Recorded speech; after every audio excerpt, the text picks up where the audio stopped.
We're up here in the press box, and I ran into Richie Rich here, the best teller in the place. This is the Second man. best. This is the man with the personality. We go back a long ways. He goes back longer even than I do, and that's way, way back. How long do you go back? I only go back 10 years. 10 years? Oh, yeah. That's nothing. Man, that is, But man, this is the you want to talk sports. This is the man you talk to. this is the man. What he it's no secret that he's probably more of a harness guy than he is. Not a secret. Not even a secret. Badge of honor. But, you'll catch him, and most nights you will catch Rich over in Tycoons, betting like a dog on the harness. So he does this all day, and he does harness all night. Over and out. Rich, how surprised are you to see Ron right now? I am surprised. I thought he was, what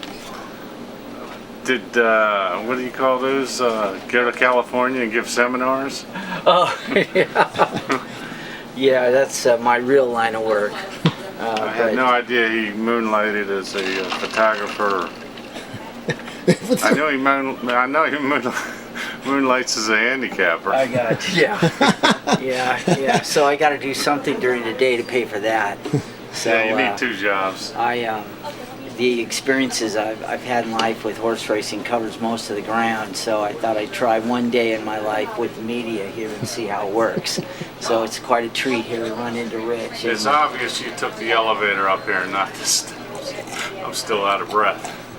Oh no, we took the steps. Did you really? Yeah. Oh man. We took the steps. We did the steps. I did the steps, and I said, "This is tougher than getting to my seat at the Ravens game."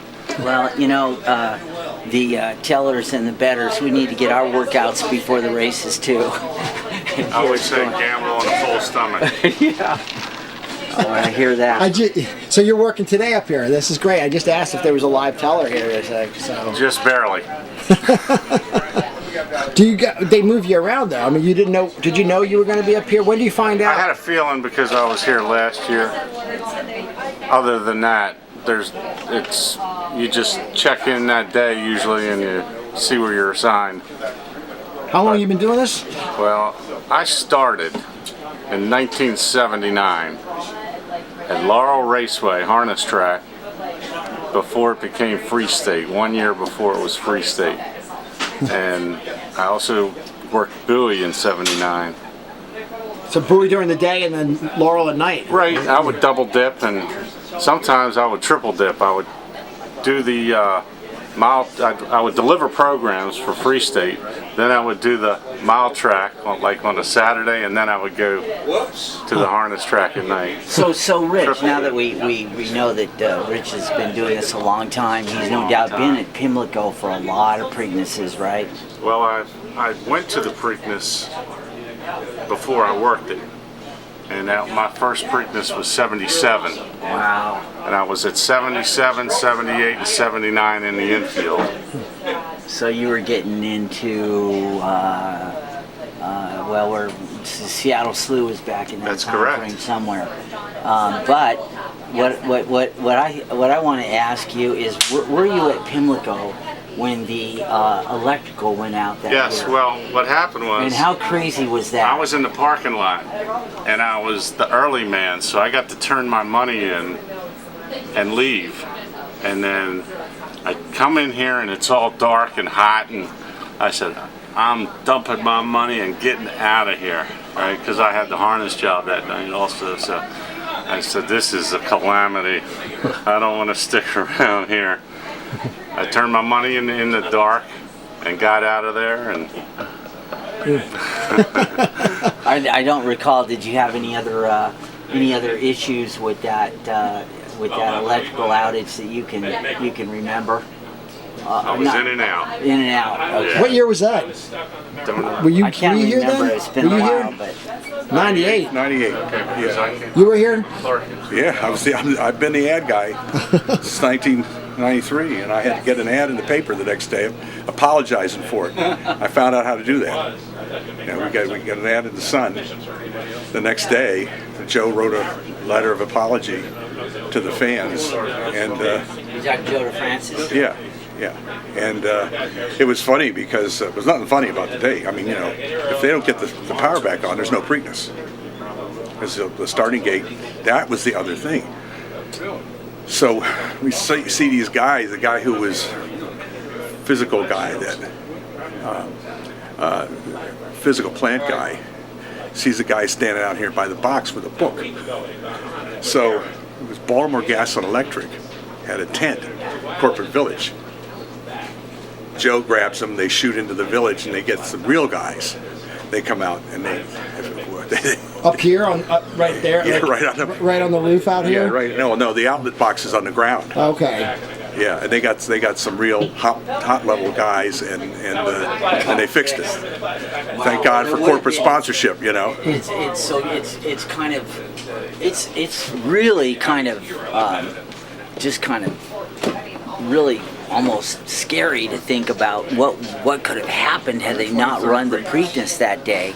And this, I remember watching it on TV, and it was full capacity. There was a full infield. The place was packed, and wow. I just can't imagine how some of the people might have reacted had they not been able to run the Preakness.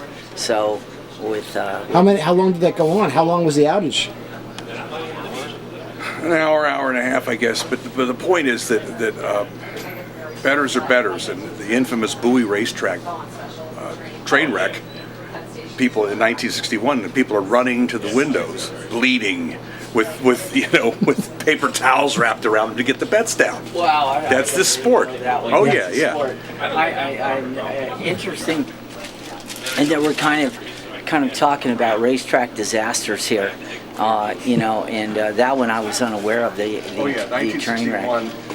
Because Maryland had 9 tracks. Pennsylvania had none. Jersey had Garden State, and it would burn every once in a while.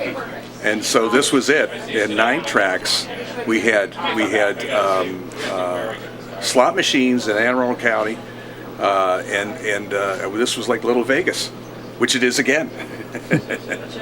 So when we think about it, between the electrical outage, the train wreck in 1961, and another big one that I could think about was when the Arlington Park burned down before a month maybe it was before the running of the Arlington Million, and they actually pulled off some miracles to actually go ahead and hold the Arlington Million, and Mr. Duchessois that owned the track then pulled off some miracles with some of his military friends, and they were able to, at least I think they got some big tents up, and they were able to hold the meet. But temporary grandstands. Yeah, temporary grandstands. So we've had some miracles with facilities operations.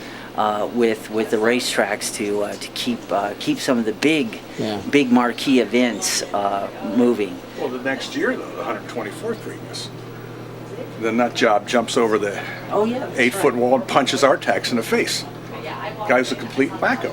I mean, what are you going to do? Yeah, they refund the whole pool. Yeah. Refund the whole. Refunded $2 million. everything. Oh my God. Yeah. And they never did press charges on the guy. No. He was mentally ill, and he's somewhere in some hospital, someplace. Jane Farrell. Huh? Lee Jane Farrell. Yeah, Lee Chang Farrell. He's like the guy that dropped the bomb and crashed into Memorial Stadium. Believe it. Lee Chang Farrell. Yeah, the guy, Donald Kroner. He crashed a He's plane. the only other guy I know who knows that name. Yeah. That's because I taught school across the street back then. But he crashed a plane. Was trying to land in Memorial Stadium, and we lost this horrible playoff game to the Steelers in '76. And he pulled up, and he couldn't get out of the stadium, the winds, and he just landed, just plopped right down. As I was listening to the post-game show on WCBM with Tommy Davis, and you hear this bang. It was the plane.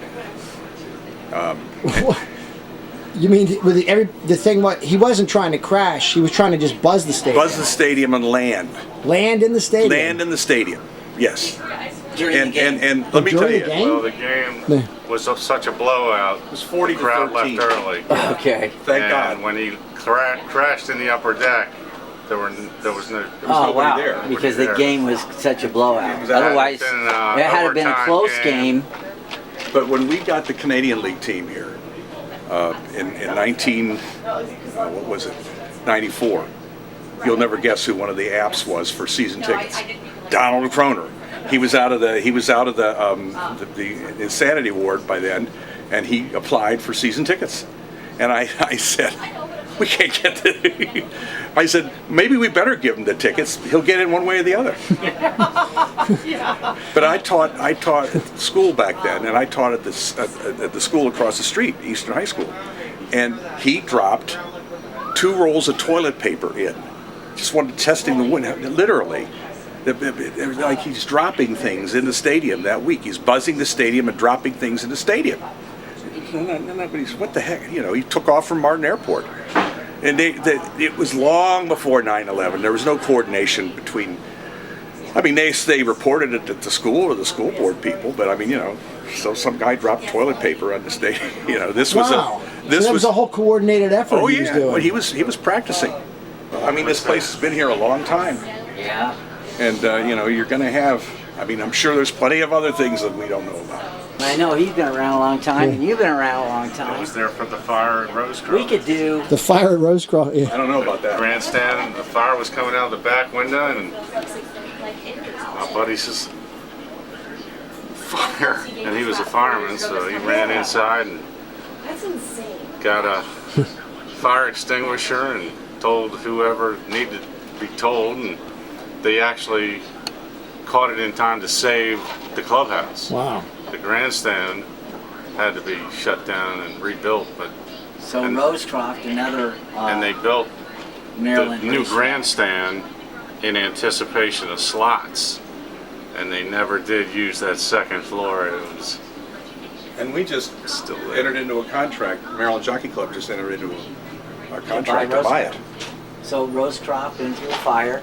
They've been through bankruptcy, and Penn National bought them, and now it looks like they will live a whole new life with Frank Stronach most likely purchasing Rosecroft. So we might have a whole new life, right? Yeah. There's hey, new life comes full circle. a new breath of air in the Started there in Rosecroft. 1982. All right, guys. Hey, thanks a lot. Nice to talking with you. Thank you. Thank you very much.